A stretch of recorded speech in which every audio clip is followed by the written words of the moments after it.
I'm Stephen James naishi Kibera na nimekuwa hustle nikifanya Mjeitao, and I've been looking away vile naweza jengea my mama house, na nimepata the best solution ni kuanza na mabati.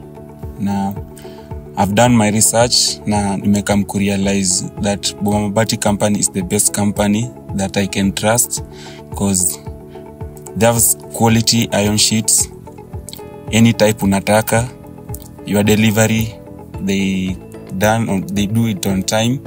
Nashukuru sana Boma Mabati because wamenipea such an opportunity. Unaweza save na wao, unaweza lipa pole pole. I've been paying 200 bob every Saturday, and now that nimefika place yenye my iron sheets are enough, naweza jengea my mama house. Na nashukuru sana cause bado hawabagui msee, hawaangalii wa background. We bora tunawapea that do, una save nika kulipa mdogo. I thank Boma Mabati, tujenge boma na Boma Mabati.